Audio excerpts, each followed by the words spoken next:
ਗੁਰੂ ਜੀ ਕਾ ਖਾਲਸਾ ਵਾਹਿਗੁਰੂ ਜੀ ਕੀ ਫਤਿਹ। ਸਤਨਾਮ ਸ੍ਰੀ ਵਾਹਿਗੁਰੂ ਜੀਓ। ਇੱਕ ਓੰਕਾਰ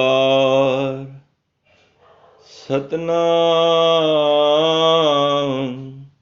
ਕਰਤਾ ਪੁਰਖ ਨਿਰਭਉ ਨਿਰਵੈਰ ਅਕਾਲ ਮੂਰਤ ਅਜੂਨੀ ਸੈਭੰ ਗੁਰ ਪ੍ਰਸਾਦ। ਗਏ ਕਲੇਸ਼ ਰੋਗ ਸਭ ਨਾਸੇ, ਪ੍ਰਭ ਆਪਣੇ ਕਿਰਪਾ ਤਾਰੀ। ਆਠ ਪਹਿਰ ਆਰਾਧੋ ਸੁਆਮੀ, ਪੂਰਨ ਕਾਲ ਹਮਾਰੀ। ਹਰ ਜੀਓ ਤੂੰ ਸੁਖ ਸੰਪਤ ਰਾਸ, ਰਾਖ ਲਿਓ ਪਾਈ ਮੇਰੇ ਕੋ। ਪ੍ਰਭ ਆਗੇ ਅਰਦਾਸ, ਜੋ ਮੰਗੋ ਸੋਈ ਸੋਈ ਪਾਵੋ। ਆਪਣੇ ਖਸਮ ਭਰੋਸਾ, ਕਹੋ ਨਾਨਕ ਗੁਰ ਪੂਰਾ ਭੇਟਿਓ। ਮਿਟਿਓ ਸਗਲ ਅੰਦੇਸਾ, ਕਹੋ ਨਾਨਕ ਗੁਰ ਪੂਰਾ ਭੇਟਿਓ। ਮਿਟਿਓ ਸਗਲ ਅੰਦੇਸਾ। ਵਾਹਿਗੁਰੂ ਜੀ ਕਾ ਖਾਲਸਾ ਵਾਹਿਗੁਰੂ ਜੀ ਕੀ ਫਤਿਹ। ਸਾਹਿਬ ਸ੍ਰੀ ਗੁਰੂ ਗ੍ਰੰਥ ਸਾਹਿਬ ਮਹਾਰਾਜ, ਜਿਨ੍ਹਾਂ ਦੀ ਅਪਾਰ ਬਖਸ਼ਿਸ਼ ਰਹਿਮਤ ਹੋਈ ਹੈ, ਸਤਿਗੁਰੂ ਨੇ ਸੁਭਾਗ ਸਮੇਂ ਬਖਸ਼ੇ ਹਨ। ਸਤ ਸੰਗਤ ਕਰਨ ਦਾ ਇਹ ਸੁਭਾਗ ਸਤਿਗੁਰੂ ਨੇ ਬਖਸ਼ਿਆ ਹੈ। ਔਰ ਜਿਹੜੇ ਸਤ ਸੰਗਤ ਵਿੱਚ ਬੈਠਦੇ ਹਨ, ਗੁਰੂ ਸਾਹਿਬ ਕਹਿੰਦੇ ਨੇ ਉਹ ਸਭ ਤੋਂ ਸੋਹਣੇ ਹਨ। ਸਈ ਸੁੰਦਰ ਸੋਹਣੇ, ਸਾਧ ਸੰਗਤ ਜਿਨ ਬਹਿਣੇ। ਉਹ ਸਭ ਤੋਂ ਸੋਹਣੇ ਨੇ ਜਿਹੜੇ ਸੰਗਤ ਵਿੱਚ ਬੈਠ ਕੇ ਜਪਦੇ ਨੇ ਸਤਨਾਮ ਸ੍ਰੀ ਵਾਹਿਗੁਰੂ। ਆਓ ਜੋ ਸ਼ਬਦ ਪੜ੍ਹਿਆ ਗਿਆ ਹੈ ਉਸ ਨੂੰ ਵਿਚਾਰਨ ਦਾ ਯਤਨ ਕਰੀਏ। ਗੁਰੂ ਅਰਜਨ ਦੇਵ ਮਹਾਰਾਜ ਕੀ ਕਹਿ ਰਹੇ ਹਨ? ਹਰ ਜੀਓ, ਇਹ ਹਰੀ ਸਤਿਕਾਰ ਨਾਲ ਜੀਓ ਕਹਿ ਰਹੇ ਹਨ। ਤੂੰ ਸੁਖ ਸੰਪਤ ਰਾਸ। ਹੇ ਪਰਮਾਤਮਾ, ਤੇਰੇ ਕੋਲ ਹਰ ਤਰ੍ਹਾਂ ਦਾ ਸੁਖ ਹੈ, ਸੰਪਤੀ ਹੈ। ਉਹ ਆਤਮਕ ਆਨੰਦ ਦੇਣ ਵਾਲਾ ਸੁਖ ਹੈ। ਤੂੰ ਸੁਖ ਸੰਪਤ ਰਾਸ, ਰਾਖ ਲਿਓ ਭਾਈ ਮੇਰੇ ਕੋ। ਪ੍ਰਭ ਆਗੇ ਅਰਦਾਸ। ਹੇ ਭਾਈ, ਹੇ ਪ੍ਰਭੂ ਪਰਮਾਤਮਾ, ਮੈਨੂੰ ਰੱਖ ਲੈ। ਮੈਂ ਤੇਰੇ ਚਰਨਾਂ ਦੇ ਅੱਗੇ ਅਰਦਾਸ ਬੇਨਤੀ ਕਰ ਰਿਹਾ ਹਾਂ। ਦੇਖੋ, ਜਦੋਂ ਕੋਈ ਪਰਮਾਤਮਾ ਦੇ ਚਰਨਾਂ ਵਿੱਚ ਇਸ ਤਰ੍ਹਾਂ ਬੇਨਤੀ ਅਰਦਾਸ ਕਰਦਾ ਹੈ, ਅਰਦਾਸ ਵਿੱਚ ਇੱਕ ਐਸੀ ਸ਼ਕਤੀ ਹੈ ਕਿ ਗੁਰੂ ਸਾਹਿਬ ਕਹਿੰਦੇ ਹਨ, ਜਿਹੜਾ ਪ੍ਰਭੂ ਦੇ ਅੱਗੇ ਅਰਦਾਸ ਕਰਦਾ ਹੈ ਉਹਦੀ ਹਰ ਗੱਲ ਪੂਰੀ ਹੁੰਦੀ ਹੈ। ਮਹਾਰਾਜ ਕਹਿੰਦੇ ਨੇ, ਗਏ ਕਲੇਸ਼ ਰੋਗ ਸਭ ਨਾਸੇ। ਸਾਰੇ ਕਲੇਸ਼ ਜੋ ਸਾਡੇ ਹਿਰਦੇ ਦੇ ਵਿੱਚ ਹਰ ਵੇਲੇ ਅੰਦਰ ਕਲਪਾਹਟ ਭਰੀ ਰਹਿੰਦੀ ਹੈ, ਮਨ ਦੇ ਅੰਦਰ ਸਾੜਾ ਬਣਿਆ ਰਹਿੰਦਾ ਹੈ, ਤੰਗ ਦਿਲੀਆਂ ਹੁੰਦੀਆਂ ਹਨ। ਗੁਰੂ ਸਾਹਿਬ ਕਹਿੰਦੇ ਨੇ, ਗਏ ਕਲੇਸ਼ ਰੋਗ ਸਭ ਨਾਸੇ। ਸਾਰੇ ਰੋਗ ਖਤਮ ਹੋ ਜਾਂਦੇ ਹਨ। ਪਰ ਉਹਦੇ ਵਾਸਤੇ ਸਾਨੂੰ ਕਰਨਾ ਕੀ? ਆਠ ਪੈਰ ਆਰਾਧੋ ਸੁਆਮੀ। ਉਸ ਪ੍ਰਭੂ ਪਰਮਾਤਮਾ ਦੇ 8 ਪੈਰ, ਕਿਉਂਕਿ ਪੂਰੇ ਦਿਨ ਦੇ 8 ਪੈਰ ਮੰਨੇ ਜਾਂਦੇ ਹਨ। 3 ਘੰਟੇ ਦਾ ਪੈਰ ਹੁੰਦਾ ਹੈ। ਤੋ ਗੁਰਬਾਣੀ ਵਿੱਚ ਵੀ ਕਈ ਜਗ੍ਹਾ ਤੇ ਆਇਆ ਹੈ, ਪਹਿਲੇ ਪੈਰੇ ਵਣਜਾਰਿਆ ਮਿੱਤਰਾ। ਫਿਰ ਦੂਜੇ ਪੈਰ ਦਾ ਵੀ ਹੈ। ਇਸ ਤਰ੍ਹਾਂ 8 ਪੈਰ ਭਾਵ ਉਸ ਨੂੰ ਸਵਾਸ ਸਵਾਸ ਸਿਮਰਨ ਕਰ, ਪੂਰਨ ਘਾਲ ਹਮਾਰੀ। ਤੇਰੀ ਜਿਹੜੀ ਘਾਲਣਾ ਹੈ, ਮਸ਼ੱਕਤ ਹੈ, ਜਿਹੜੀ ਤੇਰੀ ਮਿਹਨਤ ਹੈ, ਉਹ ਪੂਰੀ ਹੋਏਗੀ। ਇਹ ਕਦੋਂ ਹੁੰਦੀ ਹੈ ਪੂਰੀ? ਜਦੋਂ ਗੁਰੂ ਦੇ ਚਰਨਾਂ ਵਿੱਚ ਅਸੀਂ ਅਰਦਾਸ ਕਰੀਦੀ ਹੈ। ਆਓ ਅੱਜ ਅਸੀਂ ਅਰਦਾਸ ਨੂੰ ਸਮਝਣ ਦਾ ਯਤਨ ਕਰੀਏ। ਮੈਂ ਸਾਰਿਆਂ ਨੂੰ ਬੇਨਤੀ ਕਰਾਂਗਾ, ਜੇ ਆਪ ਜੀ ਕੈਮਰਾ ਔਨ ਕਰਕੇ ਬੈਠੋ ਤੇ ਮਨ ਬਿਰਤੀ ਜ਼ਰੂਰ ਇਕਾਗਰ ਕਰਕੇ ਬੈਠੋ, ਕਿਉਂਕਿ ਕਥਾ ਇੱਕ ਵਿਸ਼ਾ ਹੈ, ਉਹ ਇਕਾਗਰਤਾ ਮੰਗਦਾ ਹੈ। ਜੇ ਇਕਾਗਰਤਾ ਹੋਏਗੀ ਤੇ ਗੱਲ ਹਿਰਦੇ ਵਿੱਚ ਵਸੇਗੀ, ਤੇ ਜੇ ਇਕਾਗਰਤਾ ਨਹੀਂ ਹੈ ਸਾਧ ਸੰਗਤ, ਫਿਰ ਖਾਲੀ ਬਹਿਣ ਵਾਲੀ ਗੱਲ ਹੈ। ਅਰਦਾਸ ਇਹ ਫਾਰਸੀ ਦਾ ਅੱਖਰ ਹੈ। ਅਰਜ ਜਮਾ ਸਮਝ ਲਓ ਦਾਸਤ। ਅਰਜ ਹੁੰਦੀ ਹੈ ਅਰਜੀ, ਦਾਸਤ ਹੁੰਦੀ ਹੈ ਜਿਹੜੀ ਤਰਲਾ ਪਾਉਣਾ। ਫਾਰਸੀ ਦੇ ਅੱਖਰ ਦੇ ਹਿਸਾਬ ਦੇ ਨਾਲ ਤਰਲਾ ਕਿਸੇ ਦੇ ਅੱਗੇ ਪਾਉਣਾ। ਦੇਖੋ, ਅਰਦਾਸ ਇੱਕ ਐਸਾ ਅੱਖਰ ਹੈ ਜਿਹੜਾ ਕੋਈ ਹਿਰਦੇ ਦੀ ਗਹਿਰਾਈਆਂ ਨਾਲ ਕਰਦਾ ਹੈ, ਅਸੰਭਵ ਗੱਲ ਵੀ ਸੰਭਵ ਹੋ ਜਾਂਦੀ ਹੈ। ਅਸੰਭਵ ਜਿਹੜੀ ਗੱਲ ਨਾ ਸੰਭਵ ਹੋਣ ਵਾਲੀ ਹੋਵੇ, ਪਰ ਜੇ ਮਨ ਦੀ ਗਹਿਰਾਈਆਂ ਨਾਲ ਕਦੀ ਅਰਦਾਸ ਕਰ ਲਓ, ਉਹ ਗੱਲ ਪੂਰੀ ਹੋ ਜਾਂਦੀ ਹੈ। ਵੱਡੇ ਵੱਡੇ ਪਹਾੜਾਂ ਜਿੰਨੇ ਦੁੱਖ, ਉਹ ਵੀ ਦੂਰ ਹੋ ਜਾਂਦੇ ਨੇ ਜੇ ਮਨ ਕਰਕੇ ਕੋਈ ਅਰਦਾਸ ਕਰੇ। ਜੇ ਅਰਦਾਸ ਦੇ ਵਿਸ਼ੇ ਨੂੰ ਅਸੀਂ ਲਿਆ ਨਾ, ਮੈਂ ਸਮਝਣਾ ਹਰ ਧਰਮ ਦਾ ਬੰਦਾ ਅਰਦਾਸ ਕਰਦਾ ਹੈ। ਭਾਵੇਂ ਕੋਈ ਸਨਾਤਨੀ ਧਰਮ ਨਾਲ ਸੰਬੰਧਿਤ ਹੈ, ਉਹ ਵੀ ਮੰਦਰ ਵਿੱਚ ਜਾ ਕੇ ਮੂਰਤੀ ਦੇ ਅੱਗੇ ਅਰਦਾਸ ਬੇਨਤੀ ਕਰਦਾ ਹੈ।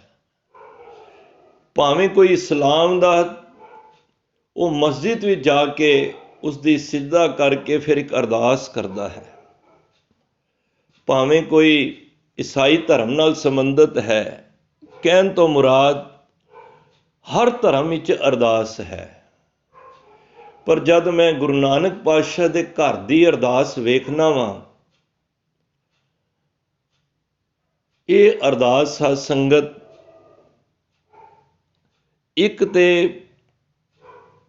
ਸਿੱਖ ਨੂੰ ਦੋਨੋਂ ਟਾਈਮ ਅਰਦਾਸ ਕਰਨ ਵਾਸਤੇ ਕਿਹਾ ਹੈ। ਸਵੇਰੇ ਨਿਤਨੇਮ ਦੇ ਟਾਈਮ, ਸੰਧਿਆ ਵੇਲੇ ਸੋਦਰ ਦੇ ਟਾਈਮ। ਇੱਕ ਜਮਾਤੀ ਅਰਦਾਸ ਹੁੰਦੀ ਹੈ, ਧਿਆਨ ਦੇਣਾ, ਉਹ ਹੁੰਦੀ ਹੈ ਸੰਗਤ ਵਿੱਚ ਹੁੰਦੀ ਹੈ, ਜਿਹਦੀ ਮਾਨਤਾ ਜ਼ਿਆਦਾ ਹੈ, ਉਹਨੂੰ ਜਮਾਤੀ ਅਰਦਾਸ ਕਹਿੰਦੇ ਨੇ। ਜਦੋਂ ਤੁਸੀਂ ਸੰਗਤ ਵਿੱਚ ਜਾ ਕੇ ਕੀਰਤਨ ਕਥਾ ਵਿਚਾਰਾਂ ਸੁਣਦੇ ਹੋ, ਉਸ ਤੋਂ ਬਾਅਦ ਇੱਕ ਅਰਦਾਸ ਹੁੰਦੀ ਹੈ, ਉਹ ਜਮਾਤੀ ਅਰਦਾਸ ਹੁੰਦੀ ਹੈ। ਉਹ ਸਾਂਝੇ ਤੌਰ ਤੇ ਇੱਕ ਅਰਦਾਸ ਮੰਨੀ ਜਾਂਦੀ ਹੈ। ਐਗਜ਼ਾਮਪਲ ਦੇ ਤੌਰ ਤੇ ਕਿਸੇ ਦੀ ਮੌਤ ਹੋ ਜਾਏ, ਅਸੀਂ ਕੀ ਕਹਿੰਦੇ ਹਾਂ? ਅੰਤਿਮ ਅਰਦਾਸ। ਕਿਉਂਕਿ ਸੰਗਤੀ ਰੂਪ ਵਿੱਚ ਉਸ ਮ੍ਰਿਤਕ ਪ੍ਰਾਣੀ ਦੀ ਉਹ ਅੰਤਿਮ ਅਰਦਾਸ ਹੁੰਦੀ ਹੈ। ਇਹਨੂੰ ਜਮਾਤੀ ਅਰਦਾਸ ਕਹਿੰਦੇ ਨੇ। ਕਿਉਂਕਿ ਜਦੋਂ ਸਾਰੀ ਸੰਗਤ ਮਿਲ ਕੇ ਅਰਦਾਸ ਕਰਦੀ ਹੈ, ਉਹ ਪੁਕਾਰ ਪਰਮਾਤਮਾ ਤੱਕ ਜਲਦੀ ਪਹੁੰਚ ਜਾਂਦੀ ਹੈ। ਪਰ ਵਿਲੱਖਣਤਾ ਕੀ ਹੈ ਇਸ ਅਰਦਾਸ ਦੇ ਵਿੱਚ? ਤੁਸੀਂ ਕਦੇ ਧਿਆਨ ਨਾਲ ਸੋਚੋ, ਜਦੋਂ ਅਸੀਂ ਅਰਦਾਸ ਕਰਨੇ ਆ ਨਾ, 10 ਪਾਤਸ਼ਾਹੀਆਂ ਦੇ ਨਾਮ, ਗੁਰੂ ਗ੍ਰੰਥ ਸਾਹਿਬ ਮਹਾਰਾਜ ਦੇ ਨਾਮ ਅਸੀਂ ਲੈਂਦੇ ਹਾਂ। ਪੂਰਾ ਸਿੱਖ ਸ਼ਹੀਦੀ ਇਤਿਹਾਸ ਅਸੀਂ ਨਾਲ ਪੜ੍ਹੀਦਾ, ਸਰਵਣ ਕਰੀਦਾ। 4 ਸਾਹਿਬਜ਼ਾਦੇ, 5 ਪਿਆਰੇ, ਦੇਖੋ ਕਿਤਨੇ ਸਿਸਟਮ ਨਾਲ ਲਿਖਿਆ ਹੈ ਕਿ 4 ਸਾਹਿਬਜ਼ਾਦੇ ਨਹੀਂ, ਪਹਿਲਾਂ 5 ਪਿਆਰੇ ਆਇਆ ਹੈ, 40 ਮੁਕਤੇ ਵੀ ਆਏ ਨੇ, ਹੱਠੀਆਂ ਜਪੀਆਂ, ਇਹ ਸਭ ਅਰਦਾਸ ਦੇ ਅਸੀਂ ਪੜ੍ਹੀਦਾ। ਆਰਿਆਂ ਨਾਲ ਚਿਰਾਏ ਗਏ, ਦੇਗਾਂ ਵਿੱਚ ਉਬਲੇ ਗਏ ਭਾਈ ਦਿਆਲਾ ਜੀ ਵਰਗੇ। ਈਵਨ ਜਿਹੜੇ ਵੀ ਕੋਈ ਪ੍ਰਭੂ ਪਰਮਾਤਮਾ ਦਾ ਨਾਮ ਜਪਦੇ ਨੇ, ਭਾਵੇਂ ਤੁਸੀਂ ਜਪ ਰਹੇ ਹੋ, ਮੈਂ ਜਪ ਰਿਹਾ ਜਾਂ ਕੋਈ ਵੀ ਐਨੀਬਡੀ, ਸਾਰਿਆਂ ਦਾ ਜ਼ਿਕਰ ਹੁੰਦਾ ਹੈ। ਅਗਰ ਅਰਦਾਸ ਵਕਤ, ਕਿਉਂਕਿ ਅਸੀਂ ਨਾ ਜਿਹੜੇ ਅੱਖਰ ਨੇ ਨਾ, ਇਹ ਸਾਨੂੰ ਤੋਤਾ ਰਟਨ ਨੇ, ਪਰ ਜੇ ਅਸੀਂ ਅਰਦਾਸ ਨੂੰ ਡੂੰਘਾਈ ਨਾਲ ਸੁਣੀਏ ਨਾ, ਐਸੀ ਅਰਦਾਸ ਕੋਈ 1-2 ਦਿਨਾਂ 'ਚ ਨਹੀਂ ਬਣੀ। ਭਾਵੇਂ ਚੰਡੀ ਦੀ ਵਾਰ ਗੁਰੂ ਗੋਬਿੰਦ ਸਿੰਘ ਮਹਾਰਾਜ ਨੇ ਲਿਖੀ ਹੈ, ਉਹਦੇ ਵਿੱਚ 9ਵੇਂ ਪਾਤਸ਼ਾਹ ਤੱਕ ਅਰਦਾਸ ਆਉਂਦੀ ਹੈ। ਉਸ ਤੋਂ ਬਾਅਦ ਬੁੱਧੀਜੀਵੀਆਂ ਨੇ ਕਈ ਸਾਲ ਲਗਾ ਕੇ ਇਸ ਅਰਦਾਸ ਨੂੰ ਤਿਆਰ ਕੀਤਾ ਹੈ। 5 ਤਖਤਾਂ ਦਾ ਜ਼ਿਕਰ ਆਇਆ ਹੈ, ਸਿੱਖੀ ਦਾਨਾਂ ਵਿੱਚ ਜਿਹੜੇ 7 ਦਾਨ ਨੇ ਉਹ ਵੀ ਜ਼ਿਕਰ ਆਇਆ ਹੈ। ਜਦੋਂ ਸਿੱਖ ਭਾਵਨਾ ਕਰਕੇ ਅਗਰ ਇਹ ਅਰਦਾਸ ਗੁਰੂ ਦੇ ਚਰਨਾਂ ਵਿੱਚ ਕਰਦਾ ਹੈ, ਉਹਦੀ ਅਰਦਾਸ ਪੂਰੀ ਹੁੰਦੀ ਹੈ। ਮੈਂ ਕਈ ਜਗ੍ਹਾ ਪੜ੍ਹਨਾ, ਬੜੇ ਬੜੇ ਵਿਦਵਾਨ ਬੁੱਧੀਜੀਵਾਂ ਦਾ ਜਦ ਅਸੀਂ ਉਹਨਾਂ ਦੀ ਸੁਰਤ ਦੇ ਵਿੱਚੋਂ ਜੋ ਖਿਆਲ ਨਿਕਲਦੇ ਨੇ, ਤੇ ਉਹ ਅਰਦਾਸ ਦੇ ਅੱਖਰਾਂ ਨੂੰ ਦੱਸਣਾ ਚਾਹੁੰਦੇ ਨੇ ਕਿ ਜਿਹੜੇ ਐੜਾ ਅੱਖਰ ਹੈ ਉਹ ਅੰਤਰਜਾਮੀ ਤੋਂ ਬਣਿਆ ਹੈ। ਕਹਿੰਦੇ ਜਿਹਦੇ ਅੱਗੇ ਅਰਦਾਸ ਕਰਨੀ ਹੈ, ਉਹਦੇ ਵਿੱਚ ਇਹ 4 ਕੁਆਲਿਟੀਆਂ ਹੋਣੀਆਂ ਜ਼ਰੂਰੀ ਨੇ, ਕਿ ਜਿਹਦੇ ਅੱਗੇ ਅਰਦਾਸ ਕਰ ਰਹੇ ਹਾਂ ਉਹ ਅੰਤਰਜਾਮੀ ਹੋਣਾ ਚਾਹੀਦਾ। ਅੰਤਰਜਾਮੀ ਭਾਵ ਜਿਹੜੇ ਸਾਡੇ ਅੰਦਰ ਦੀ ਜਾਣਦਾ ਹੋਵੇ। ਅੰਤਰਜਾਮੀ ਸਭ ਕਿਛ ਜਾਣੇ ਤਾਂ ਕਿਸ ਪੇ ਆਖ ਸੁਣਾਈਏ। ਦੇਖੋ ਕਈ ਖਿਆਲਾਤ ਮੇਰੇ ਮਨ ਨੂੰ ਪਤਾ ਨੇ, ਤੁਹਾਨੂੰ ਪਤਾ ਨੇ, ਕੋਲ ਬੈਠੇ ਨੂੰ ਨਹੀਂ ਪਤਾ, ਪਰ ਸਾਡੀ ਮਾੜੀ ਚੰਗੀ ਸੋਚ ਗੁਰੂ ਨੂੰ ਪਤਾ ਹੈ। ਜਿਹਦੇ ਅੱਗੇ ਅਰਦਾਸ ਕਰ ਰਹੇ ਹਾਂ ਉਹ ਅੰਤਰਜਾਮੀ ਹੋਣਾ ਚਾਹੀਦਾ। ਰਾਰੇ ਤੋਂ ਉਹ ਰਖਵਾਲਾ ਹੈ, ਜਿਹੜਾ ਰੱਖਿਆ ਕਰ ਸਕੇ, ਭਾਵੇਂ ਕਿੱਥੇ ਵੀ ਹੋਵੇ ਉਹ ਰੱਖਿਆ ਕਰਦਾ ਹੈ। ਰਾਖਾ ਏਕ ਹਮਾਰਾ ਸੁਆਮੀ, ਸਗਲ ਕਟਾਕਾ ਅੰਤਰਜਾਮੀ। ਜਿਹਦੇ ਅੱਗੇ ਅਰਦਾਸ ਕਰ ਰਹੇ ਹਾਂ ਉਹ ਰੱਖਿਆ ਕਰਨਾ, ਰੱਖਿਆ ਕਰੋ ਗੁਸਾਈ ਮੇਰੇ, ਮੈਂ ਨਾਮ ਤੇਰਾ ਆਧਾਰਾ, ਨਾ ਮੈਂ ਨਾਮ ਤੇਰਾ ਆਧਾਰ।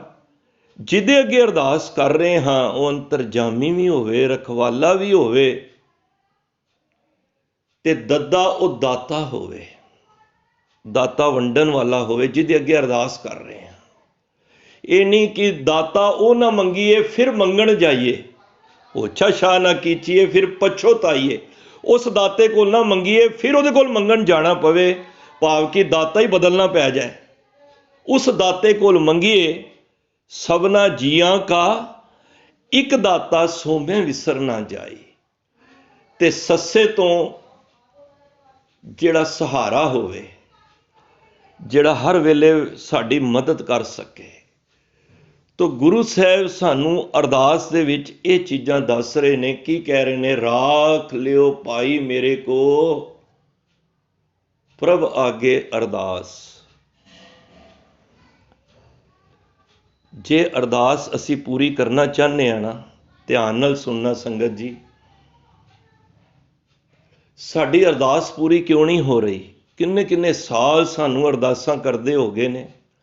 ਮੈਂ ਵੀ ਕਰ ਰਿਹਾ, ਤੁਸੀਂ ਵੀ ਕਰ ਰਹੇ ਹੋ, ਪਾਠ ਵੀ ਕਰ ਰਹੇ ਹੋ, ਬਾਣੀ ਵੀ ਪੜ੍ਹ ਰਹੇ ਹੋ, ਨਾਲ ਨਾਲ ਅਸੀਂ ਅਰਦਾਸ ਵੀ ਕਰ ਰਹੇ ਹਾਂ, ਪਰ ਅਸੀਂ ਖੜੇ ਉੱਥੇ ਹੀ ਹਾਂ। 3 ਕਾਰਨ ਨੇ। ਜੇ ਸਾਡੀ 3 ਅਸੀਂ ਉਸ ਗੱਲਾਂ ਨੂੰ ਮੰਨ ਲਈਏ ਨਾ, ਅੱਜ ਧਿਆਨ ਨਾਲ ਆਪ ਜੀ ਸਰਵਨ ਕਰ ਲੈਣਾ, ਜੇ ਤਿੰਨ ਗੱਲਾਂ ਅਸੀਂ ਮੰਨ ਲਈਏ ਤੇ ਸਾਡੀ ਅਰਦਾਸ ਜਲਦੀ ਪੂਰੀ ਹੋਏਗੀ। ਸਭ ਤੋਂ ਪਹਿਲਾਂ ਅਰਦਾਸ ਦੇ ਵਿੱਚ ਜੇ ਨਿਮਰਤਾ, ਧਿਆਨ ਰੱਖਣਾ, ਨਿਮਰਤਾ ਤੋਂ ਭਾਵ ਹੈ ਨੀਵਾਂ ਹੋ ਕੇ ਗੁਰੂ ਘਰ ਵਿੱਚ ਆ, ਬੜਾ ਨੀਵਾਂ ਹੋ ਕੇ ਆ। ਕਿਉਂ? ਕਿਉਂਕਿ ਤੂੰ ਮੰਗਣ ਆਇਆ ਹੈ, ਤੂੰ ਦਾਨੀ ਬਣ ਕੇ ਨਹੀਂ ਆਇਆ, ਤੂੰ ਭਿਖਾਰੀ ਬਣ ਕੇ ਆਇਆ ਹੈ। ਮਹਾਂਪੁਰਖ ਕਹਿੰਦੇ ਸਨ, ਕੋਈ ਅਹੁਦਾ ਹੈ, ਕੋਈ ਮਾਇਕ ਪਦਾਰਥ ਨੇ, ਕੋਈ ਸ਼ੋਹਰਤ ਹੈ, ਕੋਈ ਤੇਰੇ ਕੋਲ ਨਾਮ ਹੈ, ਜਦ ਤੂੰ ਜੋੜੇ ਲਾਣਾ ਹੈ ਨਾ, ਜੋੜਿਆਂ ਦੇ ਨਾਲ ਆਪਣਾ ਅਹੁਦਾ ਵੀ ਲਾ ਦਿਆ ਕਰ। ਗੁਰੂ ਘਰ ਵਿੱਚ ਜਦ ਜਾਓ, ਨਿਮਾਣੇ ਹੋ ਕੇ ਆਓ। ਕਈ ਵਾਰੀ ਅਸੀਂ ਅਰਦਾਸ ਕਰਨੇ ਆ ਗੁਰੂ ਦੇ ਅੱਗੇ ਲੱਤਾਂ ਚੌੜੀਆਂ ਕੱਢ ਕੇ, ਨਹੀਂ, ਗਿੱਟੇ ਮਿਲੇ ਹੋਣੇ ਚਾਹੀਦੇ ਨੇ, ਹੱਥ ਜੁੜੇ ਹੋਣੇ ਚਾਹੀਦੇ ਨੇ, ਤੇ ਹੱਥ ਇਸ ਹਾਰਟ ਵੱਲ ਹੋਣੇ ਚਾਹੀਦੇ ਨੇ ਕਿ ਮੈਂ ਦਿਲੋਂ ਤੇਰੇ ਪਰਮਾਤਮਾ, ਤੇਰੇ ਚਰਨਾਂ ਵਿੱਚ ਨਿਮਰਤਾ ਸਹਿਤ ਮੈਂ ਤੇਰੇ ਕੋਲ ਆਇਆ ਵਾਂ। ਹੋਏ ਨਿਮਾਣੀ ਢਹਿ ਪਵਾਂ। ਮੈਂ ਅੱਜ ਤੇਰੇ ਚਰਨਾਂ ਵਿੱਚ ਹੱਥ ਜੋੜ ਕੇ, ਦੇਖੋ ਹੱਥ ਵੀ ਇਸ ਤਰ੍ਹਾਂ ਨਹੀਂ ਰੱਖਣੇ। ਮਹਾਰਾਜ ਕਹਿੰਦੇ ਦੋਏ ਕਰ ਜੋੜ ਕਰੀ ਬੇਨੰਤੀ। ਕਰ ਹੁੰਦੇ ਨੇ ਹੱਥ। ਹੱਥ ਜੋੜ ਕੇ ਕਿੱਥੇ ਵੀ ਅਰਦਾਸ ਹੋ ਰਹੀ ਹੋਵੇ, ਤੁਸੀਂ, ਮੈਂ ਕਿੱਥੇ ਦੂਰ ਨਹੀਂ ਜਾ ਰਿਹਾ, ਤੁਸੀਂ ਟੀਵੀ ਲਾ ਕੇ ਜਦੋਂ ਅਰਦਾਸ ਹੁੰਦੀ ਹੈ ਹਰਿਮੰਦਰ ਸਾਹਿਬ, ਤੁਸੀਂ ਉਸ ਵੇਲੇ ਜਿਤਨੇ ਸੇਵਾਦਾਰ ਨੇ, ਗ੍ਰੰਥੀ ਸਾਹਿਬਾਨ ਨੇ, ਅਰਦਾਸੀਏ ਨੇ, ਹੱਥ ਉਸ ਟਾਈਮ ਉਹਨਾਂ ਦੇ ਐਵੇਂ ਜੁੜੇ ਹੁੰਦੇ ਨੇ, ਕਿਉਂਕਿ ਅਸੀਂ ਉਸ ਦਰ ਦੇ ਮੰਗਤੇ ਹਾਂ। ਜਦ ਤੱਕ ਅਸੀਂ ਆਪਣੇ ਆਪ ਨੂੰ ਮੰਗਤਾ ਮਹਿਸੂਸ ਨਹੀਂ ਕਰਾਂਗੇ, ਤਦ ਤੱਕ ਨਿਮਾਣਾਪਨ ਨਹੀਂ ਆਏਗਾ। ਅਸੀਂ ਗੁਰੂ ਘਰ ਵਿੱਚ ਲੈਣ ਨਹੀਂ, ਦੇਣ ਨਹੀਂ, ਲੈਣ ਆਏ ਹਾਂ। ਕਿਉਂਕਿ ਜਗਤ ਭਿਖਾਰੀ ਫਿਰਤ ਹੈ, ਸਭ ਕੋ ਦਾਤਾ ਰਾਮ। ਜਦੋਂ ਵੀ ਗੁਰੂ ਘਰ ਵਿੱਚ ਆਈਏ, ਨਿਮਾਣਾਪਨ ਬਣ ਕੇ ਆਈਏ। ਦੇਖੋ, ਮੈਨੂੰ ਗੱਲ ਯਾਦ ਆ ਰਹੀ ਹੈ, ਗੁਰੂ ਸਾਹਿਬ ਨੇ ਕਿਤਨੀ ਵਿਲੱਖਣਤਾ ਰੱਖੀ ਹੈ ਕਿ ਅਸੀਂ ਆਮ ਤੌਰ ਤੇ ਕਹਿੰਦੇ ਹਾਂ, ਜਦੋਂ ਕੋਈ ਸਿੱਖ ਮਿਲਦਾ ਕਹਿੰਦੇ ਕੀ ਕਹਿੰਦੇ ਆ, ਵਾਹਿਗੁਰੂ ਜੀ ਕਾ ਖਾਲਸਾ, ਵਾਹਿਗੁਰੂ ਜੀ ਕੀ ਫਤਿਹ। ਮੈਂ ਬੜੀ ਅਕਸਰ ਸੋਚਣਾ ਵਾਂ, ਧੰਨ ਗੁਰੂ ਗੋਬਿੰਦ ਸਿੰਘ ਮਹਾਰਾਜ, ਤੁਸੀਂ ਬਾ ਕਮਾਲ ਸਿੱਖ ਨੂੰ ਇੱਕ ਐਸਾ ਪੈਗਾਮ ਦੇ ਦਿੱਤਾ ਹੈ। ਔਰ ਮਹਾਰਾਜ ਪਤਾ ਕੀ ਕਹਿੰਦੇ ਨੇ, ਤੁਸੀਂ ਰਹਿਤਨਾਮਾ ਪੜ੍ਹੋ, ਉਹਦੇ ਵਿੱਚ ਕਹਿੰਦੇ ਨੇ, ਆਗੇ ਆਵਤ ਸਿੰਘ ਜੋ ਪਾਵੈ, ਵਾਹਿਗੁਰੂ ਜੀ ਕੀ ਫਤਿਹ ਬੁਲਾਵੈ। ਦੇਖੋ ਇਹਦੇ ਚ ਹੁਣ ਬੜੀ ਧਿਆਨ ਨਾਲ, ਗਹਿਰਾਈ ਨਾਲ ਸੋਚਣਾ। ਆਗੇ ਆਵਤ, ਜਿਹੜਾ ਸਿੱਖ ਨੂੰ ਮਿਲਦਾ ਹੈ, ਹੁਣ ਤੁਸੀਂ ਵੀ ਧਿਆਨ ਦੇਣਾ, ਮਹਾਰਾਜ ਕਹਿੰਦੇ ਜਿਹੜਾ ਪਹਿਲਾਂ ਬੁਲਾਏਗਾ ਫਤਿਹ, ਉਹਦੇ ਵੱਲ ਮੇਰਾ ਮੁੱਖ ਹੋਏਗਾ। ਇਹ ਨਹੀਂ ਕਿ ਦੂਜੇ ਵੱਲ ਪਿੱਠ ਹੋਏਗੀ। ਕਹਿੰਦੇ ਸਭ ਤੋਂ ਪਹਿਲਾਂ ਮੁੱਖ ਉਹਦੇ ਵੱਲ ਹੋਏਗਾ ਜਿਹੜਾ ਮੈਨੂੰ ਪਹਿਲਾਂ ਫਤਿਹ ਬੁਲਾਏਗਾ। ਆਗੇ ਆਵਤ ਸਿੰਘ ਜੋ ਪਾਵੈ। ਅਸੀਂ ਕੀ ਕਰਨੇ ਆ, ਮੈਂ ਉਮਰ ਦਾ ਵੱਡਾ ਵਾਂ, ਤੁਸੀਂ ਸਾਹਮਣੇ ਛੋਟੇ ਮਿਲ ਗਏ, ਜੇ ਛੋਟਾ ਬੁਲਾਏਗਾ ਤੇ ਮੈਂ ਬੋਲਾਂਗਾ, ਨਹੀਂ ਨਹੀਂ ਨਹੀਂ ਨਹੀਂ ਨਹੀਂ। ਇੱਥੇ ਵੀ ਗੁਰੂ ਸਾਹਿਬ ਨੇ ਸਾਡੀ ਨਾ ਨਿਮਰਤਾ ਦਿਖਾਣਾ ਚਾਹੁੰਦੇ ਨੇ ਕਿ ਭਾਵੇਂ ਤੂੰ ਉਹਦੇ ਦਾ ਵੱਡਾ ਹੈ ਜਾਂ ਛੋਟਾ ਹੈ, ਉਮਰ ਦਾ ਛੋਟਾ ਹੈ ਜਾਂ ਵੱਡਾ ਹੈ, ਜੇ ਤੂੰ ਪਹਿਲੇ ਹੋ ਕੇ ਫਤਿਹ ਬੁਲਾਏਗਾ ਤੇ ਮੈਂ ਯਕੀਨ ਨਾਲ ਕਹਿਣਾ, ਮੇਰਾ ਮੁਖੜਾ ਤੇਰੇ ਵੱਲ ਪਹਿਲਾਂ ਹੋਏਗਾ।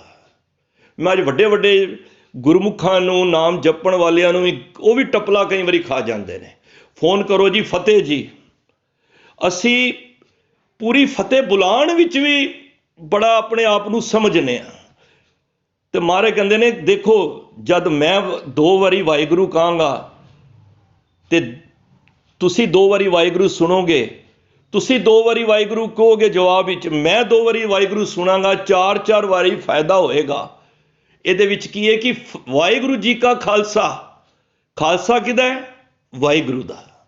ਫਤਿਹ ਕਿਹਦੀ ਹੈ? ਵਾਹਿਗੁਰੂ ਦੀ। ਸਾਡਾ ਵਿੱਚੋਂ ਆਪਣਾਪਨ ਨਿਕਲ ਜਾਏਗਾ। ਮੈਨੂੰ ਬੜਾ ਅਫਸੋਸ ਹੁੰਦਾ ਹੈ, ਮੈਨੂੰ ਕਹਿਣਾ ਪੈ ਰਿਹਾ ਹੈ, ਇਸ ਗੱਲ ਨੂੰ ਨੋਟ ਕਰਨਾ, ਜੇ ਗੁਰੂ ਦੇ ਪਿਆਰੇ ਹੋ ਤੇ ਸਵੇਰੇ ਉੱਠ ਕੇ ਕੋਈ ਮੈਸੇਜ ਗੁੱਡ ਮਾਰਨਿੰਗ ਵਾਲਾ ਨਾ ਪਾਇਆ ਕਰੋ।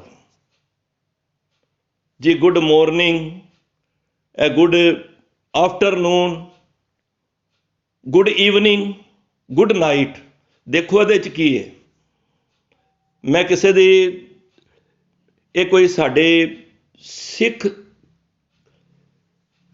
ਦਾ ਕਲਚਰ ਨਹੀਂ ਹੈ, ਸਾਡਾ ਕੋਈ ਸਾਡਾ ਵਿਰਸਾ ਨਹੀਂ ਹੈ। ਹੁਣ ਇਹਦੇ 'ਚ ਇੱਕ ਗਹਿਰਾਈ ਲੈ ਲਓ, ਕਿਸੇ ਦੀ ਮੌਤ ਹੋ ਜਾਏ, ਧਿਆਨ ਦੇਣਾ, ਕਿਸੇ ਦੀ ਮੌਤ ਹੋ ਜਾਏ ਤੇ ਤੁਸੀਂ ਉਹਨੂੰ ਜਾ ਕੇ ਕਹੋ ਗੁੱਡ ਮਾਰਨਿੰਗ, ਉਹਦੇ ਘਰ ਸਵੇਰੇ ਸਵੇਰੇ ਜਾਓ, ਉਹ ਗੁੱਸਾ ਕਰ ਜਾਏਗਾ ਜੀ। ਹਰ ਜਗ੍ਹਾ good morning, good evening, good night ਨਹੀਂ ਚੱਲਦੀ ਜੇ।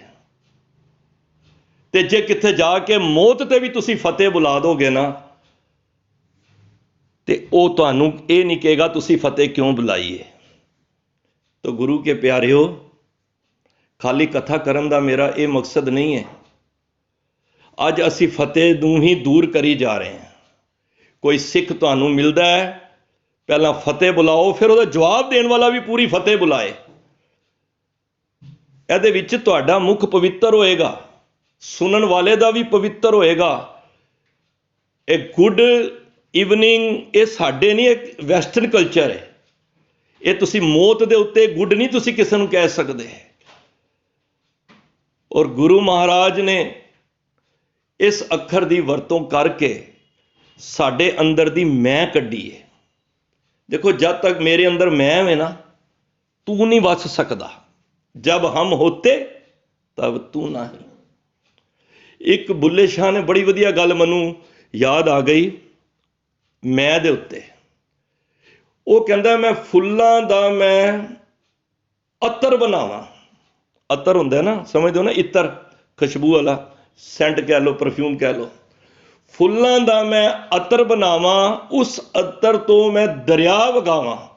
ਮੈਂ ਇੰਨਾ ਫੁੱਲਾਂ ਦਾ ਅਤਰ, ਕਿਉਂਕਿ ਫੁੱਲਾਂ ਤੋਂ ਹੀ ਬਣਦਾ ਨਾ ਅਤਰ, ਉਸ ਫੁੱਲਾਂ ਦਾ ਨਾ ਮੈਂ ਦਰਿਆ ਕੱਢਦਾ, ਤੇ ਦਰਿਆ ਵਿੱਚ ਫਿਰ ਮੈਂ ਗੋਤੇ ਖਾਵਾਂ। ਜਿਹੜਾ ਉਹ ਦਰਿਆ ਵੇ ਇਤਰ ਦਾ, ਉਹਦੇ ਵਿੱਚ ਮੈਂ ਗੋਤੇ ਖਾਵਾਂ। ਮੱਛੀ ਵਾਂਗ ਮੈਂ ਤਾਰੀ ਲਾਵਾਂ। ਮਹਾਰਾਜ ਬੁੱਲੇ ਸ਼ਾਹ ਕਹਿੰਦਾ ਹੈ, ਫੇਰ ਵੀ ਤੇਰੀ ਬੋ ਨਹੀਂ ਮੁੱਕਣੀ ਜਦ ਤੱਕ ਅੰਦਰੋਂ ਮੈਂ ਨਾ ਮੁਕਾਵਾਂ। ਭਾਵ ਕਿ ਬਾਹਰੋਂ ਜਿੰਨਾ ਮਰਜ਼ੀ ਅਸੀਂ ਖੁਸ਼ਬੂ ਦੇ ਸਮੁੰਦਰ ਵਿੱਚ ਨਹਾ ਵੀ ਆਈਏ ਨਾ, ਦੇ ਅੰਦਰ ਬੋ ਦੀ, ਮੈਂ ਦੀ ਬੋ ਹੈ ਨਾ, ਉਹ ਬਾਹਰੋਂ ਧੋਤਿਆਂ ਨਹੀਂ ਮੁੱਕਣੀ। ਗੁਰੂ ਸਾਹਿਬ ਸਾਡੇ ਅੰਦਰ ਦੀ ਬੋ ਮੁਕਾ ਰਹੇ ਨੇ, ਅੰਦਰ ਦੀ ਬੋ। ਉਹ ਕਹਿੰਦੇ ਨੇ, ਸਿੱਖਾ ਜੇ ਤੂੰ ਭਾਵੇਂ ਕਿਸੇ ਅਹੁਦੇ ਤੇ ਵੀ ਹੈ, ਤੇਰੇ ਅੰਦਰ ਅਰਦਾਸ ਕਰਨ ਵਕਤ ਨਿਮਰਤਾ ਹੋਣੀ ਚਾਹੀਦੀ ਹੈ। ਦੇਖੋ, ਅਸੀਂ ਪਰਮਾਤਮਾ ਦੇ ਭਿਖਾਰੀ ਹਾਂ। ਜਿਤਨੇ ਰਾਜਾ ਤੁਸੀਂ ਦੇਖਦੇ ਹੋ, ਵੱਡੇ ਵੱਡੇ ਜਿਤਨੇ ਪਾਤਸ਼ਾਹ, ਸ਼ਾਹ, ਰਾਜੇ, ਖਾਨ, ਸਿਕਦਾਰ ਹੈ, ਤਿਤਨੇ ਸਭ ਹਰ ਕੇ ਕੀਏ, ਜੋ ਕਿਛ ਹਰ ਕਰਾਏ ਸੋ ਉਹ ਕਰੇ, ਸਭ ਹਰ ਕੇ ਅਰਥੀਏ। ਅਰਥੀ ਹੁੰਦਾ ਮੰਗਤੇ। ਤੁਸੀਂ ਜਿੰਨੇ ਜਿੰਨੇ ਵੀ ਵੱਡੇ ਰਾਜੇ ਵੇਖਦੇ ਹੋ ਨਾ, ਸਾਰੇ ਹੀ ਪਰਮਾਤਮਾ ਦੇ ਅੱਗੇ ਮੰਗਤੇ ਨੇ। ਤੇ ਜੇ ਸਾਰੇ ਹੀ ਮੰਗਤੇ ਨੇ, ਤੇ ਫਿਰ ਗੁਰੂ ਘਰ ਦੇ ਵਿੱਚ ਆ ਕੇ ਅਸੀਂ ਕਿਉਂ ਹੁੰਦੇ ਹਾਂ ਕਿ ਮੈਂ ਵੱਡਾ ਇੰਜੀਨੀਅਰ ਹਾਂ, ਮੈਂ ਵੱਡਾ ਮਾਇਆ ਵਾਲਾ ਵਾਂ, ਮੈਂ ਉਸ ਅਹੁਦੇ ਤੇ ਹਾਂ, ਮੈਂ ਡਾਕਟਰ ਹਾਂ। ਜੇ ਉਹ ਤੇਰੀ ਕੋਈ ਨਾਸੀ ਦਬਾ ਦੇ, ਨਾ ਤੂੰ ਡਾਕਟਰ ਹੋ ਸਕਣਾ, ਨਾ ਮਾਇਆ ਵਾਲਾ ਹੋ ਸਕਣਾ, ਨਾ ਕੁਛ ਹੋ ਸਕਣਾ। ਅਰਦਾਸ ਦੇ ਅੰਦਰ ਸਭ ਤੋਂ ਵੱਡੀ ਗੱਲ ਹੈ, ਜਿਹਦੇ ਕੋਲ ਮੰਗਣ ਜਾ ਰਹੇ ਹਾਂ ਉਹਦੇ ਅੱਗੇ ਨਿਵਿਨ ਹੋਣਾ ਹੈ, ਤੇ ਸਾਨੂੰ ਨਿਮਰਤਾ ਵਿੱਚ ਆਉਣਾ ਪਏਗਾ। ਬੜਾ ਝੁਕ ਕੇ ਤੈਨੂੰ ਗੁਰੂ ਅੱਗੇ ਅਰਦਾਸ ਕਰਨੀ ਪਏਗੀ। ਤੇ ਦੂਜਾ ਹੈ ਭਰੋਸਾ। ਜਿਹਦੇ ਅੱਗੇ ਅਰਦਾਸ ਕਰ ਰਹੇ ਹਾਂ, ਭਰੋਸਾ ਹੋਣਾ ਬੜਾ ਜ਼ਰੂਰੀ ਹੈ। ਅੱਜ ਸਾਡੇ ਵਿੱਚ ਨਾ ਭਰੋਸਾ ਘੱਟ ਹੈ। ਮੈਨੂੰ ਖਿਮਾ ਕਰ ਦੇਣਾ, कोई औकड़ आई है, चलो गुरु घर चलने अरदास करने शायद पूरी हो जाए। ਇਹਦਾ मतलब है तेरी शंका हले बनी है, भरोसा पूरा नहीं है। ਮੈਨੂੰ एक गल याद आई, ये बड़ी पुरातन गल है, नेपोलियन ने लिखी है वैसे। कहते जिस टाइम बुद्ध धर्म का इंडिया दे विच ना बड़ा ही प्रचार हो रहा सी, अशोक दे टाइम किसी सनातनी ने, बड़ा आत्मिक अवस्था उसकी उच्ची सी, उन्हें ना थोड़ी जी लफ्ज़ां दे अंदर उन्हें बुद्ध धर्म की थोड़ी निंदा कर दी। ते जद बुद्ध धर्म के अनुयायी सी जिहड़े वड्डे सन, उन्होंने उस सनातनी नूं फड़ के अपने कोल ले आए। ते है ईमानदार सी, आत्मक अवस्था उच्ची सी, रब नाल जुड़िया होया सी। तू यह गल कही है? कहंदा हाँ जी कही है। कोई जिहड़ा सच्चा हुंदा है ना, वो सूलां दा पक्का हुंदा है। कहंदा मैं कही है। कहंदा तैनूं पता है जिहड़ी तू इस धर्म की गल कीती है, तैनूं इहदे बदले मौत की सज़ा मिलेगी। कहंदा कोई गल नहीं। उस बंदे नूं बुद्ध धर्म के लोगों ने सनातनी बंदे नूं बन के पहाड़ दे उत्तों दी थल्ले सुट्टण दा ऐलान कर दिता। उन्हें कहा कोई तेरी इच्छा है?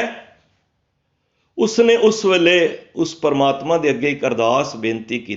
देखो अरदास, भरोसा।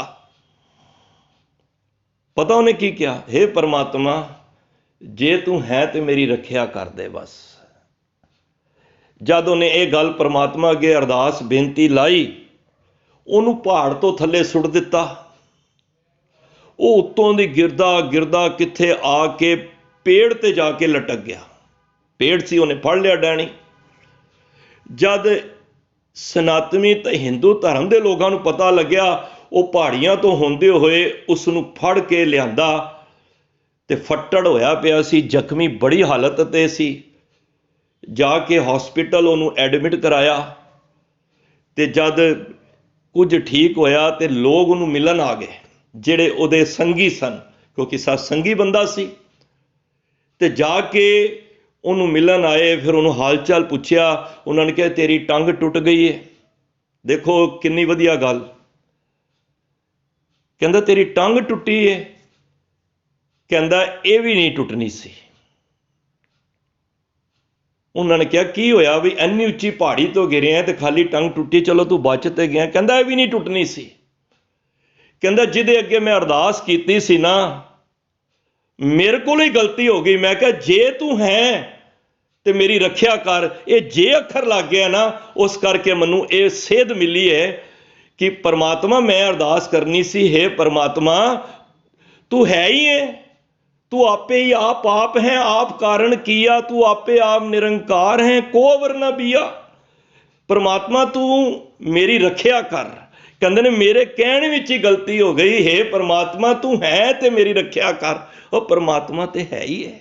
कहते ने मेरी टंग भी नहीं टुटनी सी, मेरे लफ्जां दे विच बदबू आ गई, मैं दी आ गई, शंका आ गई, भरोसा घट गया। तो गुरु प्यारिओ, गुरु घर विच आओ ना, भरोसे की गंढ लैके आया करो। सच जानना, मेरे को कई गल्लां मैं संगत विच शेयर नहीं कर सकता, पर जे असी भावना लैके गुरु को आके भरोसा लैके जावांगे, मैं सच कह रहा कि साडी हर एक पुकार पूरी होएगी। निम्रता होनी जरूरी है, भरोसा कि मेरा गुरु समर्थ है। मैं होर थाओ नाही जिस पे करो बेनंती, मेरा दुख सुख तुझी पास। अज तो एक गल नोट कर लो, कदी दुख आवे कदी सुख आवे, गुरु तो इलावा किसी नाल शेयर ना करो। देखो दुख, पहली गल तो सुख आया है, दिता किन्ने? रब ने। असी शुकराना किहदा करना है? रब दा। दुख तिसे पे आखिए सुख जिसे ही पास। ते जे दुख आया ते दुख नूं कट्टण वाला कौन समर्था रखता है? रब। ते फिर असीं दूजिਆਂ अगे अपना ढिड क्यों नंगा करिए? किसे ने दुख नहीं कटना। दुख भंजन तेरा नाम जी, दुख भंजन तेरा नाम, 8 पैर आराधिए पूर्ण सतगुर ज्ञान। जे कोई दुख कट्टन वाला है, जे कोई समर्था रखता है, श्री हर कृष्ण ध्याइए, जिस डिठे सब दुख जाए। जे तुहाडे अंदर भरोसा है कि मैं गुरु तो इलावा अपना दुख सुख नहीं वंडावांगा, सच जानियो गुरु तुहाडे नाल है। भरोसा होना चाहिए, निमरता होनी चाहिए। ते तीजा है, पहला असीं सांझ कीता, लिख लो नोट कर लो। पहला जे निमरता, अरदास दे अंदर निमरता होनी चाहिए। दूजा भरोसा होना चाहिए। ते तीजा जे समर्पित भावना। समर्पित समझदे हां? मैं थोड़ी जी झात भाई लैणा जी वाल लै जावां ते मैं समझना सारी पिक्चर इहदे उत्ते क्लीयर हो जाएगी। गुरु घर असीं भी जाने हां, गुरु घर भाई लैणा जी भी गए ने। साडे जान और भाई लैणा दे जान विच बहुत फर्क है। भाई लैणा जी गए ने समर्पित होने वास्ते, असीं जाने हां गुरु कोलों लोभी बन के। वो गए ने, गुरु ने जो कह दिता, 7 वचन कह दिता, असी सलाम जवाब दोवें करे, मुंडो घुट्ठा जाए। असी सलाम भी गुरु नूं करने आ, नक मस्तक भी होने आ, पर जवाब भी देने, मनदे कोई नहीं गल। इनू समर्पित भावना ना समझना। समर्पित होंदा है, भाई लैणा जी जाओ रात दे जाके नदी किनारे जाके ना कपड़े धोआओ ते सुका लेना। ते साडे वर्गा होए,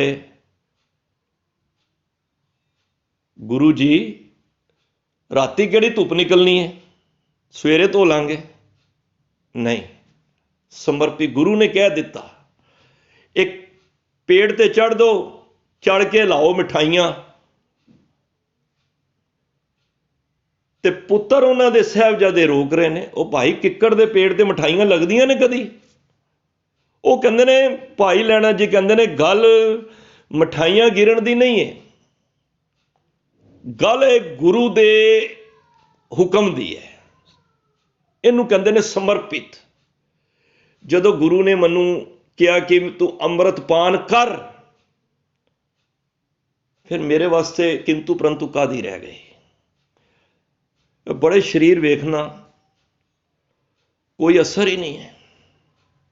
इन्नियां कथा कहानियां सुन लियां, पर जब समर्पित होने की गल आती कोई नहीं आता। बड़े बड़े शरीर ने जेड़े सहजधारी तो कन्वर्ट होके सिक्खी साज के, पिछे ही हुण साडे कल परसों भी जथे विच बड़ी खुशी हुई, सहजधारी परिवार दस्तार सजाई और संगत विच आके विचारां कीर्तन सुन के उन्हें अमृत पान भी कर लिया। ते श्रेय किनू गया? एक गुरु नूं। क्यों? क्योंकि गुरु नूं उन्हें ध्यान नाल सुन लिया, उस गल नूं उन्हें अपना आप समर्पित कर दिता है। मैं उत्थे गल भी सुनाई, 2500 साल पुरानी गल सी। एक रेखी होया सुकरात, बहुत वड्डा फिलासफर होया। उहदियां लिखतां तुहानूं कई जगह ते मिल जाणगियां, कदी पढ़िया करो उहदियां लिखतां। वैसे तो उहदियां लिखतां दे विच जे 100 पेज की कोई लिखत है ना, तो 70 पेज तक तो तुहानूं समझ ही नहीं आएगी, तुसीं बोर हो जाओगे। पर जदों तुसीं गल नूं अगे चलोगे ना, तो तुहानूं बड़ा आनंद आएगा। मैं उहदे विचों समर्पित भावना देख रहा सी, मैं दंग रह गया। उस वेले यूनान दा बादशाह सी, ਉਹਨੇ ਉਸ ਬਾਦਸ਼ਾਹ ਨੇ ਸੁਕਰਾਤ ਨੂੰ ਮੌਤ ਦੇ ਆਰਡਰ ਦੇ ਦਿੱਤੇ, ਕਿਉਂਕਿ ਜਿਹੜੇ ਧਰਮ ਦੀ ਦੁਨੀਆ ਦੇ ਚੱਲਦੇ ਨੇ ਨਾ, ਉਹਨਾਂ ਦੇ ਸਮੇਂ ਦੀਆਂ ਸਰਕਾਰਾਂ ਹੀ ਉਹਨਾਂ ਦੇ ਅਗੇਂਸਟ ਹੋ ਜਾਂਦੀਆਂ ਨੇ। ਭਾਵੇਂ ਕਬੀਰ ਜੀ ਲੈ ਲਓ, ਹਾਂਜੀ, ਗੁਰੂ ਤੇਗ ਬਹਾਦਰ ਸਾਹਿਬ ਲੈ ਲਓ, ਸਮੇਂ ਦੀ ਹਕੂਮਤ ਨੇ ਨਹੀਂ ਕੀਤਾ ਸੀ ਨਾ, ਕੀ ਕਸੂਰ ਸੀ? ਗੁਰੂ ਅਰਜਨ ਦੇਵ ਮਹਾਰਾਜ। ਤੇ ਉਹਨੇ ਕਿਹਾ, ਉਸ ਬਾਦਸ਼ਾਹ ਨੇ ਕਿਹਾ ਕਿ ਤੈਨੂੰ ਜ਼ਹਿਰ ਦਾ ਪਿਆਲਾ ਪੀਣਾ ਪਏਗਾ। ਹੈ ਪਿਆਲਾ ਛੋਟਾ ਜਿਹਾ, ਤੇ ਪੀਂਦਿਆਂ ਤੇਰੀ ਮੌਤ ਹੋ ਜਾਣੀ ਹੈ। ਹੱਸ ਪਿਆ, ਕੈਦ ਵਿੱਚ ਸੀ, ਹੱਸ ਪਿਆ ਸੁਕਰਾਤ ਰਿਕੀ। ਹੁਣ ਨਾਲ ਜਿਹੜੇ ਉਹਦੇ ਕੈਦ ਵਿੱਚ ਸਨ ਸੇਵਕ ਮੁਰੀਦ, ਉਹ ਹੈਰਾਨ ਹੋ ਗਏ। ਦੇਖੋ, ਜਿਹੜੇ ਇਸ ਧਰਮ ਦੀ ਦੁਨੀਆ ਵਿੱਚ ਚੱਲਦੇ ਨੇ ਨਾ, ਉਹਨਾਂ ਦੀ ਇੱਕ ਪਤਾ ਕੀ ਖਾਸੀਅਤ ਹੈ, ਮੈਂ ਗੁਰਬਾਣੀ ਰਾਹੀਂ ਕਹਿ ਰਿਹਾ, ਪਹਿਲਾ ਮਰਨ ਕਬੂਲ ਜੀਵਨ ਕੀ ਛੜਿਆਸ, ਹੋ ਸਭਨਾ ਕੀ ਰੇਣਕਾ तो आओ हमारे पास। गुरु नानक पातशाह ने तो फैसला ही दे दिता, जो तो प्रेम खिलन का चाओ, सिर तर तली गली मेरी आओ। जे तू इस प्रेम वाली गली विच, इस धर्म वाली दुनिया दे विच कदम रखना चाहना है, ते सब तो पहला अपनी सिर रख के आ, मत रख के आ अपनी, फिर तू मेरे द्वारे आ। जिस मरने ते जग डरे, मेरे मन आनंद, मरने ही ते पाइए पूर्ण परमानंद। मनु उस मौत दे नाल प्यार हो जाए, क्योंकि भगतां ने, नाम जपण वालियां ने मौत नूं मखौल बना दिता। बाबा बंदा सिंह बहादुर वर्गे, जिन्हां दे अगे पुत्तर दा कलेजा कढ के रख रहे ने, उन्होंने कहा जी ये तू की मैनू डरा रहे हो, क्योंकि उन्होंने मौत नूं भी मजाक समझ लिया है, जिहड़ी इस मंशा दे नाल आउंदे ने। उस सुकरात हस पिया, ते सेवक कहंदे ने, सुकरात जी समझ नहीं आई तुसी हसे क्यों? सुकरात कहंदा फिर सुनोगे मैं क्यों हसिया? उन्हें एक कहानी सुनाई। कहते ने एक पिंजरा सी, ते पिंजरे विच वो पंछी सी, ते मालक उसनूं चोगा पांदा सी, दाना पांदा सी। वो नेत परमेश्वर दी, जो मालक कहंदा सी पंछी उही बोलदा सी। ये सुकरात सुना रहा मरण तो पहला, ध्यान देना। भाई मती दास, मैं अपना ध्यान मती दास जी वाल भी लिया रहा, इधर चरखड़ियां ते चढ़ रहे ने, पर संबंध जपजी साहब दे नाल रखिया है। इनू कहते समर्पित होना। तो पिंजरे की गल सुना रहे ने, पंछी चोगा पाते हैं, फिर जो मालक कहता पंछी उही बोलता है। तुसी अक्सर वेख्या होना, एक वीडियो भी आती है, तोता किसी मालक ने पालिया, कहता बोल वाहिगुरू, बोलता है वाहिगुरू। बड़ी बारी वायरल भी हुई है वीडियो। कई पंछी ना आवाज़ भी परमात्मा की राम राम भी कहते हैं, वाहिगुरू भी कहते हैं। वो पंछी कहता भी ਜਿਹੜੀ कुछ कहता सी उही ही बोली बोलता सी। ते उस मालक ने पंछी तो खुश हो गया, ते वो खुश हो के उसने की कीता, उन्हें पिंजरे विचों पंछी कढ़ के ना एक दिन अपने मोढे ते बिठा लिया। ते सुकरात कहता है, दसो उस वेले पंछी वास्ते वो दुख का दिन सी कि सुख का दिन सी? सारे कहते ने ये सुख का ही तो दिन है, कि एक मालक खुश हो के, जिहड़ा कैद विच पिंजरे विच वो पंछी सी, मालक ने कढ़ के अपने मोढियां ते बिठा लिया। इस तो वड्डा खुशी का दिन की है? कहते ने ये दुनिया भी एक कैद खाना है। ये देखो समझा रहे ने, और है भी एक दुनिया ये कैद खान, ये जग काजल की कोठरी अंध भरे तिस माए। ये काजल दी कोठरी है, कालक दी कोठरी है। होम बलिहारी तिनको पैस जो निकस जाए। देखो कितनी वड्डी गल है। ये जग है ना सारा, ये जंजाल ही है, ये कैद है, असीं कैद विच आ। ते कहंदे ने वो पंछी भागां वाला सी जिन्हों उसके मालक ने मोढियां ते बिठा के सिर ते हथ रखिया। ते कहंदे ने अज मैं रब दे मोढियां ते बह गया वां। अज मैनू जिहड़ा आर्डर होया है ना, अज रब ने मैनू मोढे तो एक कैद तो कढ के ना मैनू मोढियां ते रख लिया, मैनू सिर ते बिठा लिया है। ते वो सेवक कहंदे ने असी भी फिर ये पिंजरा तोड़ के ना असी भी रब दे कोल जाना चाहते हैं। वो कहंदे तुसी मेरी गल समझी नहीं। देखो हुण ध्यान देना इत्थे। सुकरात कहंदा तुसी मेरी गल ध्यान नाल समझी नहीं। तुसी कह रहे हो मैं पिंजरा तोड़ के मैं रब दे घर जाना है, मैं पिंजरा तोड़िया नहीं है। वो पंछी ने मालक ने आप कढ के रखिया है, तुसी पिंजरा तोड़ोगे। रब तुहाडे ते खुश नहीं। किसी मालिक दा पंछी पालिया होवे ना, पिंजरा तोड़ देना, उन्होंने फड़ के ना फिर होर वड्डे पिंजरे च पा दिंदा है जे तोड़ेगा कोई। जे कोई इस संसार दे विच रहिंदियां होया वाहिगुरू वाहिगुरू भी कह रहा है, भैड़े काम भी कर रहा है, तो पिंजरा उहदा 84 लाख का फिर एक गेड़ होर तैयार है। समझ गल नूं जे होर पकड़ च लईए, रब आप बुलावे। हुण भाई मती दास जी नूं रब ने आप बुलाया सी, जा तू चरखड़ियां ते चढ़, तू मेरे मोढियां ते बैठेगा। इनू कहंदे ने शहीद।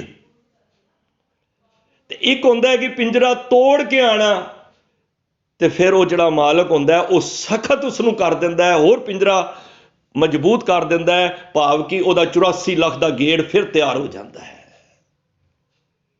ते अपने सेवकां नूं कहंदा जी पिंजरा तोड़ना नहीं, असी काम ऐसे करो संसार दे विच रब तुहानूं इस जगत दा जिहड़ा पिंजरा कैद है वो तुहानूं कढ के अपने मोढियां ते बिठा ले। भाव कि गुरु दे कहे अनुसार अमृत वेले जाके अमृत बाणी पढ़ के सब दा भला करोगे ते तुसी इस संसार दे कैद विचों निकल के परमात्मा दे मोढियां ते बह जाओगे जाके।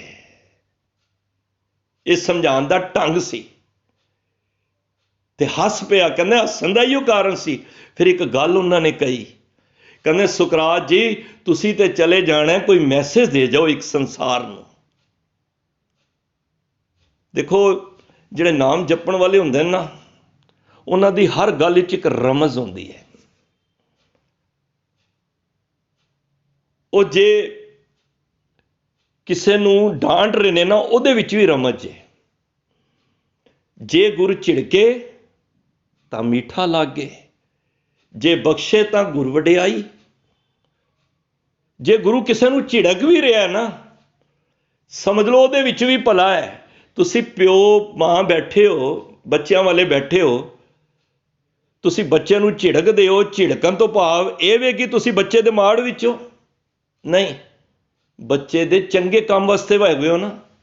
तुहानूं पता है, बच्चे नूं नहीं पता। बच्चा एक अग च हथ पा रहा है, बच्चा तो ओदी शाइनिंग देख के, चमक देख के वो खिलौना समझ के हथ पा रहा है। तुसी रोक रहे हो, तुसी चंड भी मार रहे हो। क्यों मार रहे हो? तुहानूं पता है ये अग है, अग विच हथ पाएगा भस्म हो जाएगा, जल जाएगा, खत्म हो जाएगा। ते रब भी सानूं जदों झिड़कदा है ना, उन्होंने पता है यह खिडौनियां विच खेड रहा है, एक दिन खिडौनियां विच ही खत्म हो जाएगा।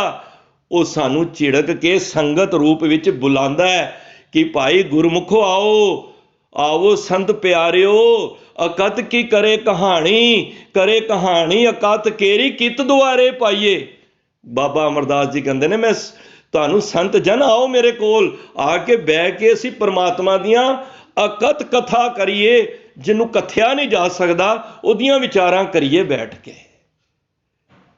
ते जदों कोई चाहता है वजह इहदे विच भी रमज है। गुरु नानक पातशाह ने सारी उम्र ਅਸੀਂ ਸਮਝ ਨਹੀਂ ਪਾਏ ਨਾ। 54 ਸਾਲ ਭਾਈ ਮਰਦਾਨੇ ਨੂੰ ਨਾਲ ਰੱਖਿਆ। ਕੌਣ ਸੀ ਭਾਈ ਮਰਦਾਨਾ? ਮਰਾਸੀ, ਇਸਲਾਮ ਧਰਮ ਨਾਲ ਸੰਬੰਧਿਤ। ਅਸੀਂ ਤੇ ਬੰਦੇ ਨੂੰ ਵੇਖਨੇ ਆ, ਇਹ ਫਲਾਣੇ ਧਰਮ ਦਾ, ਫਲਾਣੇ ਧਰਮ ਦਾ, ਬਾਲਾ ਨਾਲ ਰੱਖਿਆ। ਇੱਕ ਮਰਾਸੀ ਨੂੰ ਮਹਾਰਾਜ ਨੇ ਦੱਸ ਦਿੱਤਾ ਕਿ ਭਾਈ ਦੁਨੀਆ ਦੇ ਲੋਕੋ ਨਾ ਕੋ ਬੈਰੀ ਨਹੀਂ ਬਿਗਾਨਾ। ਇਹ ਦੱਸ ਦਿੱਤਾ, ਅਵਰ ਅੱਲਾਹ ਨੂਰ ਪਾਇਆ ਕੁਦਰਤ ਕੇ ਸਭ ਬੰਦੇ, ਏਕ ਨੂਰ ਤੇ ਸਭ ਜਗ ਉਪਜਿਆ, ਕੌਣ ਭਲੇ ਕੋ ਮੰਦੇ। ਏਕ ਪਿਤਾ ਏਕਸ ਕੇ ਹਮ ਬਾਰਕ, ਤੂੰ ਮੇਰਾ ਗੁਰਹਾਈ। ਅਸੀਂ ਇੱਕ ਪਿਤਾ ਉਹਦੇ ਹੀ ਬੱਚੇ ਆ। ਅਸੀਂ ਮਾੜਾ ਕਿਹਨੂੰ ਕਹੀਏ? ਮੈਂ ਅਕਸਰ ਬੇਨਤੀ ਕਰਨਾ, ਕਿਸੇ ਨੂੰ ਮਾੜਾ ਕਿਹਾ ਹੀ ਨਾ ਕਰੋ। ਜਿਹੜਾ ਰੱਬ ਮੇਰੇ ਵਿੱਚ ਹੈ ਉਹ ਰੱਬ ਉਹਦੇ ਵਿੱਚ ਵੀ ਹੈ। ਜੇ ਅਸੀਂ ਕਿਸੇ ਨੂੰ ਮਾੜਾ ਕਵਾਂਗੇ, ਸਮਝੋ ਕਿ ਅਸੀਂ ਰੱਬ ਨੂੰ ਮਾੜਾ ਕਹਿ ਰਹੇ ਹਾਂ। ਬੁਰਾ ਭਲਾ ਕੋ ਕਿਸ ਨੂੰ ਕਹੀਏ, ਸਗਲੇ ਜੀ ਤੁਮਾਰੇ। ਮੈਂ ਬੁਰਾ ਭਲਾ ਕਿਹਨੂੰ ਕਵਾਂ? ਹੇ ਰੱਬਾ, ਹਰ ਕਿਤੇ ਤੈਨੂੰ ਮੈਨੂੰ ਤੇਰੀ ਜੋਤ ਨਜ਼ਰ ਆ ਰਹੀ ਹੈ। ਭਾਈ ਕਨਈਆ ਜੀ ਦੀ ਬਿਰਤੀ ਸੀ ਨਾ, ਉਹ ਦੁਸ਼ਮਣਾਂ ਵਿੱਚੋਂ ਵੀ ਗੁਰੂ ਗੋਬਿੰਦ ਸਿੰਘ ਮਹਾਰਾਜ ਦੇ ਦਰਸ਼ਨ ਕਰ ਰਿਹਾ ਹੈ। ਤੇ ਸਾਨੂੰ ਸੱਜਣਾ ਦੇ ਵਿੱਚ ਵੀ ਦੁਸ਼ਮਣ ਦੇ ਨਜ਼ਰ ਆਉਂਦੇ ਨੇ। ਮੈਨੂੰ ਖਿਮਾ ਕਰ ਦੇਣਾ, ਮੈਨੂੰ ਸੱਸ ਵਿੱਚੋਂ ਮੈਨੂੰ ਉਹ ਰਾਖਸ਼ ਰੂਪ ਨਜ਼ਰ ਆਉਂਦਾ ਹੈ, ਤੇ ਸੱਸ ਨੂੰ ਨੂੰਹ ਵਿੱਚੋਂ ਆਉਂਦਾ ਹੈ, ਭਰਾ ਨੂੰ ਭਰਾ ਦੇ ਵਿੱਚੋਂ ਆਉਂਦਾ ਹੈ।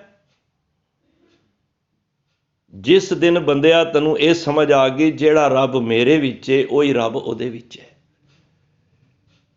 ਸੁਕਰਾਤ ਜੀ, ਇੱਕ ਗੱਲ ਦੱਸੋ, ਤੁਸੀਂ ਕੋਈ ਪੈਗਾਮ ਦੇ ਜਾਓ, ਕੋਈ ਮੈਸੇਜ ਦੇ ਦਿਓ, ਅਸੀਂ ਤੁਹਾਡੇ ਉੱਤੇ ਚੱਲਣਾ ਚਾਹੁੰਦੇ ਹਾਂ। ਉਸ ਵੇਲੇ ਬੜੀ ਬਾ ਕਮਾਲ ਗੱਲ ਕਰਕੇ ਇਸ ਸੰਸਾਰ ਵਿੱਚੋਂ ਅਲਵਿਦਾ ਹੋਏ ਸੁਕਰਾਤ। ਉਹ ਕਹਿੰਦਾ ਜੀ, ਮੈਂ ਨਾ ਅੱਜ ਤੱਕ ਜੀਵਨ ਦੇ ਵਿੱਚ ਕਦੀ ਹਾਰ ਨਹੀਂ ਮੰਨੀ। ਸੇਵਕ ਉਸੇ ਟਾਈਮ ਬੋਲ ਪਏ, ਜੀ ਇਹ ਗੱਲ ਸਾਨੂੰ ਵੀ ਦੱਸੋ। ਕਹਿੰਦਾ ਮੇਰੀ ਗੱਲ ਤੇ ਪੂਰੀ ਹੋ ਲੈਣ ਦਿਓ। ਕਈ ਵਾਰੀ ਕੋਈ ਨਾਮ ਜਪਣ ਵਾਲਾ ਗੱਲ ਕਰ ਰਿਹਾ ਹੋਵੇ ਨਾ,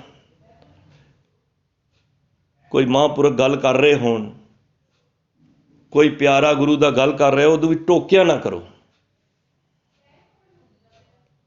ਕਿਉਂਕਿ ਉਹਦੀ ਗੱਲ ਅਧੂਰੀ ਰਹਿ ਗਈ ਤੇ ਉਹਦੇ ਬਚਨ ਅੱਧੇ ਰਹਿ ਜਾਣੇ ਨੇ। ਉਹ ਕਹਿੰਦਾ ਮੇਰੀ ਗੱਲ ਤੇ ਸੁਣ ਲਓ ਪੂਰੀ, ਮੈਂ ਜ਼ਿੰਦਗੀ ਵਿੱਚ ਹਾਰਿਆ ਨਹੀਂ। ਉਹ ਕਹਿੰਦੇ ਨੇ ਕਿਉਂ ਨਹੀਂ ਹਾਰੇ? ਕਹਿੰਦੇ ਨੇ ਕਿਉਂਕਿ ਮੈਂ ਜ਼ਿੰਦਗੀ ਵਿੱਚ ਕਿਸੇ ਨੂੰ ਜਿੱਤਣ ਦੀ ਅੰਦਰ ਮਨ ਵਿੱਚ ਲਾਲਸਾ ਹੀ ਨਹੀਂ ਰੱਖੀ। ਬੰਦਾ ਜਦ ਤੱਕ ਕਿਸੇ ਨੂੰ ਜਿੱਤਣ ਦੀ ਕਰੇਗਾ ਤਦ ਤੱਕ ਉਹ ਹਾਰਦਾ ਜਾਏਗਾ। ਕਹਿੰਦੇ ਮੈਂ ਤਾਂ ਹੀ ਕਦੀ ਹਾਰਿਆ ਹੀ ਨਹੀਂ, ਮੈਂ ਹਮੇਸ਼ਾ ਕਿਸੇ ਨੂੰ ਜਿੱਤਣ ਦੀ ਲੋੜ ਹੀ ਨਹੀਂ ਸਮਝੀ। ਅਸੀਂ ਚਾਹੁੰਦੇ ਹਾਂ ਕਿ ਮੈਂ ਗੱਲ ਕਰ ਰਿਹਾ, ਮੇਰੇ ਅੱਗੇ ਇਹ ਬੋਲ ਕਿਵੇਂ ਪਿਆ, ਮੈਂ ਇਹਨੂੰ ਜਿੱਤਣਾ ਚਾਹੁੰਦਾ। ਅੱਜ ਸੰਸਾਰ ਇਸ ਗੱਲ ਨੂੰ ਜਿੱਤਣ ਹੀ 'ਚ ਲੱਗਿਆ ਹੋਇਆ ਹੈ। ਅਰੇ ਜਿਹਨੂੰ ਜਿੱਤਣਾ ਸੀ ਉਹ ਤੇ ਜਿੱਤਿਆ ਹੀ ਨਹੀਂ, ਪਰਮਾਤਮਾ ਨੂੰ। ਅਸੀਂ ਦੁਨੀਆ ਨੂੰ ਜਿੱਤਣ ਜਾ ਰਹੇ ਹਾਂ। ਜਿਹਨੂੰ ਮਿੱਤਰ ਬਣਾਉਣਾ ਸੀ ਉਹਨੂੰ ਤੇ ਬਣਾਇਆ ਹੀ ਨਹੀਂ, ਉਹਨੂੰ ਤੇ ਜਿੱਤਿਆ ਹੀ ਨਹੀਂ। ਤੇ ਫਿਰ ਉਸ ਵੇਲੇ ਖੁਸ਼ੀ ਖੁਸ਼ੀ ਉਹ ਪਿਆਲਾ ਪੀ ਕੇ ਜ਼ਹਿਰ ਦਾ ਉਹ ਰੁਖਸਤ ਹੋ ਗਿਆ ਸੰਸਾਰ ਵਿੱਚੋਂ। ਤੋ ਜਿਹੜੇ ਨਾਮ ਜਪਣ ਵਾਲੇ ਹੁੰਦੇ ਨੇ ਉਹ ਸੰਸਾਰ ਨੂੰ ਕੁਝ ਦੇਖ ਕੇ ਜਾਂਦੇ ਨੇ। ਤੋ ਗੁਰੂ ਸਾਹਿਬ ਇਹ ਕਹਿੰਦੇ ਨੇ ਕਿ ਹਰ ਜੀਓ ਤੂੰ ਸੁਖ ਸੰਪਤ ਰਾਸ, ਰਾਖ ਲਿਓ ਭਾਈ ਮੇਰੇ ਕੋ ਪ੍ਰਭ ਆਗੇ ਅਰਦਾਸ। ਹੇ ਭਾਈ, ਹੇ ਪਰਮਾਤਮਾ, ਹੇ ਪ੍ਰਭੂ, ਮੈਨੂੰ ਰੱਖ ਲੈ। ਮੈਂ ਤੇਰੇ ਅੱਗੇ ਅਰਦਾਸ ਕਰ ਰਿਹਾ। ਅੱਜ ਮੈਂ ਨਿਮਰਤਾ ਵਿੱਚ ਆਇਆ ਵਾਂ, ਅੱਜ ਮੈਂ ਤੇਰੇ ਭਰੋਸੇ ਆਇਆ ਵਾਂ। ਭਰੋਸੇ ਆਇਆ, ਤੇਰੇ ਭਰੋਸੇ ਪਿਆਰੇ ਮੈਂ ਲਾਡ ਲਡਾਇਆ। ਅੱਜ ਮੈਂ ਤੇਰੇ ਭਰੋਸੇ ਵਿੱਚ ਆਇਆ ਵਾਂ, ਭਰੋਸਾ ਨਾਲ ਲੈ ਕੇ ਆਇਆ ਵਾਂ ਤੇ ਸਮਰਪਿਤ ਹੋ ਕੇ ਆਇਆ ਵਾਂ। ਮੈਂ ਹਮੇਸ਼ਾ ਕਹਿਣਾ ਕਿ ਗੁਰੂ ਸਾਹਿਬ ਮੈਨੂੰ ਇੰਨੀ ਮੇਰੇ ਤੇ ਕਿਰਪਾ ਕਰਨਾ, ਜਿਸ ਤਰ੍ਹਾਂ ਫਰੀਦ ਸਾਹਿਬ ਕਹਿੰਦੇ, ਫਰੀਦਾ ਬਾਹਰ ਪਰਾਈਏ ਬੈਸਣਾ, ਸਾਈਂ ਮੁਝੇ ਨਾ ਦੇ। ਜੇ ਤੂੰ ਐਵੇਂ ਰਖਸੀ ਜੀਓ ਸ਼ਰੀਰੋ ਲੈ, ਮੰਝ ਨਿਮਾਣੀ ਇੱਕ ਤੂੰ ਕਿਉਂ ਨਾ ਮਰੀਜੈ ਰੋਏ। ਭਾਈ ਲਹਿਣਾ ਜੀ, ਗੁਰੂ ਅੰਗਦ ਦੇਵ ਜੀ ਕੀ ਕਹਿੰਦੇ ਨੇ ਕਿ ਉਸ ਤੋਂ ਪਹਿਲਾਂ ਮੈਂ ਕਿਸੇ ਕੋਲ ਜਾਣ ਤੋਂ ਪਹਿਲਾਂ ਸਰੀਰ ਵਿੱਚੋਂ ਮੇਰੀ ਜਿੰਦ ਹੀ ਕੱਢ ਦੋ। ਮੈਂ ਤੇਰੇ ਤਾਂ ਬਣਿਆ ਤੇ ਤੇਰਾ ਹੀ ਬਣਿਆ ਰਵਾਂ। ਅਖੀਰਲੇ ਸਮੇਂ ਤੱਕ ਮੈਨੂੰ ਕਿਸੇ ਦੇ ਅੱਗੇ ਸਿਰ ਨਾ ਝੁਕਾਉਣਾ ਪਵੇ, ਸਤਿਕਾਰ ਮੈਂ ਸਭ ਦਾ ਕਰਾਂ, ਪਰ ਰੱਬਾ ਸੀਸ ਬਾਰ ਪਰਾਈਏ ਬੈਸਣਾ। ਫਰੀਦ ਸਾਹਿਬ ਕਹਿੰਦੇ ਨੇ ਮੈਨੂੰ ਕਿਸੇ ਪਰਾਏ ਦਾ ਬੂਹਾ ਨਾ ਦਿਖਾ ਦੀ ਗਲਤੀ ਨਾਲ। ਜੇ ਤੂੰ ਐਵੇਂ ਰੱਖੀ, ਜੇ ਤੂੰ ਕਿਸੇ ਪਰਾਇਆ ਬੂਹਾ ਦਿਖਾਣਾ ਹੈ ਤੇ ਜੀਓ ਸ਼ਰੀਰੋਂ ਲੈ, ਮੇਰੇ ਅੰਦਰੋਂ ਸਰੀਰ ਦੇ ਅੰਦਰੋਂ ਜੀਓ ਕੱਢ ਦੇਈ, ਜਿੰਦ ਕੱਢ ਦੇਈ ਮੇਰੀ, ਤਾਂ ਕਿ ਮੈਂ ਪਰਾਏ ਬੂਹੇ ਤੇ ਨਾ ਮੈਂ ਤਾਣ ਦੀਵਾਨ। ਤੂੰ ਹੈ ਮੇਰੇ ਸੁਆਮੀ, ਮੈਂ ਤੁਧ ਆਗੇ ਅਰਦਾਸ, ਮੈਂ ਹੋਰ ਥਾਓ ਨਾਹੀਂ, ਜਿਸ ਪੈ ਕਰੂ ਬੇਨੰਤੀ, ਮੇਰਾ ਦੁੱਖ ਸੁਖ ਤੁਝ ਹੀ ਪਾਸ। ਮੇਰਾ ਦੁੱਖ ਤੇ ਸੁਖ ਹੈ ਪਰਮਾਤਮਾ ਤੇਰੇ ਚਰਨਾਂ ਵਿੱਚ ਹੋਵੇ। ਮੈਂ ਜਦ ਵੀ ਮੰਗ ਕਰਾਂ, ਮੈਨੂੰ ਦੁੱਖ ਆਵੇ ਸੁਖ ਆਵੇ, ਪਰਮਾਤਮਾ ਮੈਨੂੰ ਯਾਦ ਤੂੰ ਆਵੇਂ। ਅਬ ਰਾਖੋ ਦਾਸ ਭਾਟ ਕੀ ਲਾਜ, ਜੈਸੀ ਲਾਜ ਰਾਖੀ ਭਗਤ ਪ੍ਰਹਲਾਦ ਕੀ, ਹਰਨਾਕਸ਼ ਫਾਰੇ ਕਰਾਜ, ਫੁਨ द्रौपदी लाज रखी, हर प्रभ जी छीनत वस्त्र छीन बोसाज, सुदामा अपदा दे राखिया, गनका पड़त पुरे ते काज, श्री सतगुर सुप्रसन्न होए, और राखो दास भाट की लाज। तुसी भगत प्रहलाद दी लाज रखी ना अग दे विच, उस पानी दे विच, तुसी द्रौपदी दी लाज रखी, क्योंकि द्रौपदी ਨੂੰ ਪਹਿਲਾਂ ਭਰੋਸੇ ਦੂਜਿਆਂ ਦੇ ਸੀ, ਜਦ ਭਰੋਸਾ ਹਟਿਆ ਤੇ ਸਮਰਪਿਤ ਹੋਈ, ਕ੍ਰਿਸ਼ਨ ਜੀ ਨੂੰ ਯਾਦ ਕੀਤਾ ਤੇ ਆ ਗਏ ਕ੍ਰਿਸ਼ਨ ਜੀ। ਤੇ ਕਹਿੰਦੀ ਤੁਸੀਂ ਲੇਟ ਕਿਉਂ ਹੋ ਗਏ? ਤੇ ਉਹ ਕਹਿੰਦੇ ਨੇ ਤੈਨੂੰ ਪਹਿਲਾਂ ਆਪਣਿਆਂ ਤੇ ਮਾਣ ਸੀ, ਪਰ ਜਦ ਤੇਰਾ ਖਿਆਲ ਮੇਰੇ ਵੱਲ ਆਇਆ, ਮੈਂ ਤੇ ਉਡੀਕ ਕਰਕੇ ਸਾਹਮਣੇ ਖੜਾ ਸੀ। ਜਦੋਂ ਘਰ ਵਿੱਚ ਦੁੱਖ ਸੁੱਖ ਆਏ, ਸਮਝੋ ਕਿ ਤੁਹਾਡੇ ਤੇ ਪਰਚਾ ਪਿਆ ਜੇ। ਮੈਂ ਅਕਸਰ ਸਿੱਖਾਂ ਦੇ ਘਰਾਂ ਵਿੱਚ ਜਾ ਕੇ ਦੁੱਖ ਸੁੱਖ ਵਿੱਚ ਹੀ ਮੈਨੂੰ ਜਿੱਥੋਂ ਤੱਕ ਅਨੁਭਵ ਲੱਗਦਾ ਹੈ, ਮੈਂ ਗੁਰਮਤ ਦਾ ਗਿਆਨ ਹੋ ਜਾਂਦਾ ਉੱਥੇ ਕਿ ਇਹ ਕਿੰਨਾ ਗੁਰੂ ਦੇ ਨਾਲ ਜੁੜਿਆ ਹੈ। ਦੁੱਖ ਵਿੱਚ ਪਰਮਾਤਮਾ ਨੂੰ ਅੱਗੇ ਬੇਨਤੀ ਕਰੋ, ਸੁੱਖ ਵਿੱਚ ਸ਼ੁਕਰਾਨਾ ਕਰੋ, ਤਾਂ ਫਿਰ ਸਮਰਪਿਤ ਭਾਵਨਾ ਆਏਗੀ। ਰਾਖ ਲਿਓ ਪਾਈ ਮੇਰੇ ਕੋ ਪ੍ਰਭ ਆਗੇ ਅਰਦਾਸ। ਜਦ ਮੈਂ ਗੁਰੂ ਦੇ ਅੱਗੇ ਅਰਦਾਸ ਕੀਤੀ ਤੇ ਕੀ ਹੋਇਆ? ਜੋ ਮੰਗੋ ਸੋਈ ਸੋਈ ਪਾਵੋ। ਮਹਾਰਾਜ ਕਹਿੰਦੇ ਜੋ ਮੰਗੇਗਾ ਸੋਈ ਸੋਈ ਤੈਨੂੰ ਮਿਲੇਗਾ। ਆਪਣੇ ਖਸਮ ਭਰੋਸਾ, ਦੇਖੋ ਭਰੋਸਾ ਆ ਗਿਆ ਨਾ, ਮੈਨੂੰ ਖਸਮ ਤੇ ਭਰੋਸਾ ਹੈ ਕਿ ਉਹ ਸਮਰੱਥ ਹੈ, ਸਭਨਾ ਗੱਲਾਂ ਸਮਰੱਥ ਸੁਆਮੀ, ਉਹ ਸਾਰੀਆਂ ਗੱਲਾਂ ਵਿੱਚ ਸਮਰੱਥ ਹੈ। ਸੋ ਕਿਉਂ ਮਨੋਂ ਵਿਸਾਰੇ, ਕਹੈ ਨਾਨਕ ਮਨ ਮੇਰੇ ਸਦਾ ਰੋ ਹਰ ਨਾਲੇ। ਤੂੰ ਸਮਰੱਥ ਹੈ, ਤੂੰ ਸਮਰੱਥ ਵੱਡਾ ਹੈ। ਬਾਬੁਲ ਮੇਰਾ ਵੱਡ ਸਮਰੱਥਾ, ਕਰਨ ਕਾਰਨ ਪ੍ਰਭਹਾਰਾ। ਜੋ ਮੰਗੋ ਸੋਈ ਸੋਈ ਪਾਵੋ, ਆਪਣੇ ਖਸਮ ਭਰੋਸਾ ਕਹੋ ਨਾਨਕ ਗੁਰ ਪੂਰਾ ਭੇਟਿਓ। ਇਸ ਕਰਕੇ ਮੈਨੂੰ ਪੂਰੇ ਗੁਰੂ ਦੇ ਨਾਲ ਮੇਲ ਹੋ ਗਿਆ, ਭੇਟ ਹੋ ਗਈ ਹੈ, ਮਿਲਾਪ ਹੋ ਗਿਆ। ਹੋਇਆ ਕਿ ਮਿਟਿਓ ਸਗਲ ਅੰਦੇਸਾ, ਮੇਰੇ ਸਾਰੇ ਸੰਕੇ ਮਿਟ ਗਏ। ਹੁਣ ਤੇ ਮੈਨੂੰ ਕਦੀ ਕੋਈ ਦੁੱਖ ਸੁੱਖ ਹੋਵੇ, ਹੇ ਪ੍ਰਭੂ ਪਰਮਾਤਮਾ ਤੇਰੇ ਤੋਂ ਇਲਾਵਾ ਮੈਨੂੰ ਕੋਈ ਯਾਦ ਨਹੀਂ ਆਉਂਦਾ। ਹੁਣ ਮੈਂ ਸਮਝ ਗਿਆ ਕਿ ਅਰਦਾਸ ਕਰਨ ਵਕਤ ਕਿਹਦੇ ਅੱਗੇ ਕਰਨੀ ਹੈ, ਕਿਹਨੂੰ ਕਰਨੀ ਹੈ ਤੇ ਕਿਵੇਂ ਕਰਨੀ ਹੈ, ਉਹ ਮੈਨੂੰ ਗੁਰੂ ਸਾਹਿਬ ਤੁਸੀਂ ਸਿਖਾ ਦਿੱਤਾ ਹੈ। ਮੈਨੂੰ ਸੰਗਤ ਵਿੱਚ ਬਿਠਾ ਕੇ ਦੱਸ ਦਿੱਤਾ ਹੈ ਕਿ ਅੱਜ ਪਹਾੜਾਂ ਵਰਗੇ ਮੇਰੇ ਦੁੱਖ ਆਣਗੇ। ਮੈਂ ਭਾਈ ਮਤੀ ਦਾਸ ਜੀ ਜਿਹਦੇ ਉੱਤੇ ਆਰਾ ਚੱਲਣ ਲੱਗਾ ਸੀ ਤੇ ਉਹਨਾਂ ਕੋਲ ਇੱਕ ਖੁਆਇਸ਼ ਪੁੱਛੀ ਸੀ, ਇੱਛਾ ਪੁੱਛੀ ਸੀ। ਸਾਡੇ ਵਰਗਾ ਹੁੰਦਾ ਜਗੀਰਾਂ ਲੈ ਲੈਂਦਾ, ਚਲੋ ਬਾਕੀ ਜ਼ਿੰਦਗੀ। ਉਹਨੇ ਪਤਾ ਕੀ ਕਿਹਾ ਸੀ? ਮੇਰਾ ਮੁਖੜਾ ਨਾ ਗੁਰੂ ਵੱਲ ਹੋਣਾ ਚਾਹੀਦਾ ਹੈ। ਇਹ ਜੇ ਇਹ ਭਾਵਨਾ ਜੇ, ਇਹ ਨਹੀਂ ਮੰਗਿਆ। ਉਹਨਾਂ ਨੇ ਤਾਂ ਕਿਹਾ ਸੀ ਤੇਰੇ ਨਾਮ ਸੂਬੇਦਾਰੀ ਲਵਾ ਦਾਂਗੇ ਲਾਹੌਰ ਦੀ, ਫਲਾਣੀ ਜਗ੍ਹਾ ਦੀ ਲਗਾ ਦਾਂਗੇ, ਤੇਰੇ ਘਰ ਬਾਰ ਤੇਰੀਆਂ 7 ਪੁਸ਼ਤਾਂ ਖਾਣਗੀਆਂ। ਉਹ ਕਹਿੰਦਾ ਫੇਰ ਵੀ ਇੱਕ ਦਿਨ ਤੇ ਮੁੱਕ ਹੀ ਜਾਣੀਆਂ ਨੇ ਨਾ, ਜਾਂ ਮੈਂ ਮੁੱਕ ਜਾਣਾ। ਫਿਰ ਵੀ ਇੱਛਾ, ਕਹਿੰਦੇ ਮੇਰਾ ਮੁਖ ਗੁਰੂ ਵੱਲ ਹੋਵੇ, ਜਿਸ ਵੱਲ ਮੇਰਾ ਗੁਰੂ ਹੈ। ਜਾਮ ਗੁਰੂ ਹੋਏ ਵੱਲ ਧਨੇ ਕਿਆ ਗਾਰਵ ਕੀਜੇ, ਜਾਮ ਗੁਰੂ ਹੋਏ ਵੱਲ ਲੱਖ ਬਾਹੇ ਕਿਆ ਕੀਜੈ। ਜਿਹਦੇ ਵੱਲ ਗੁਰੂ ਹੈ ਉਹ ਕਦੀ ਵੀ ਇਕੱਲਾ ਨਹੀਂ ਜੇ। ਡੱਲੇ ਨੇ ਤੇ ਇਹੀ ਕਿਹਾ ਸੀ ਨਾ, ਮਹਾਰਾਜ ਤੁਸੀਂ ਮੈਨੂੰ ਯਾਦ ਕਰਦੇ, ਅਨੰਦਪੁਰ ਦਾ ਕਿਲਾ ਛੱਡਿਆ, ਪਰਿਵਾਰ ਖਤਮ ਕਰਾ ਲਿਆ, ਤੁਸੀਂ ਆਪਣੇ ਸਿੰਘ ਸ਼ਹੀਦ ਕਰਾ ਲਏ, ਤੁਸੀਂ ਇਕੱਲੇ ਰਹਿ ਗਏ। ਮਹਾਰਾਜ ਕਹਿੰਦੇ ਨੇ ਮੈਂ ਇਕੱਲਾ ਨਹੀਂ ਹਾਂ, ਨਾ ਡੱਲਾ ਨਾ ਮੱਲਾ, ਗੋਬਿੰਦ ਕਦੇ ਨਾ ਕੱਲਾ, ਜਿਹਦੇ ਨਾਲ ਹੈ ਅੱਲਾ। ਜਿਹਦੇ ਨਾਲ ਅੱਲਾ ਹੈ, ਵਾਹਿਗੁਰੂ ਹੈ, ਉਹ ਕਦੇ ਕੱਲਾ ਹੋ ਹੀ ਨਹੀਂ ਸਕਦਾ। ਕਦੀ ਨਾ ਕਿਹਾ ਕਰੋ ਮੈਂ ਕੱਲਾ ਵਾਂ, ਕੱਲਾ ਹੋ ਹੀ ਨਹੀਂ ਸਕਦੇ। ਗੁਰੂ ਮੇਰੇ ਸੰਗ ਸਦਾ ਹੈ ਨਾਲੇ, ਗੁਰੂ ਤੇ ਮੇਰੇ ਨਾਲ ਹੈ।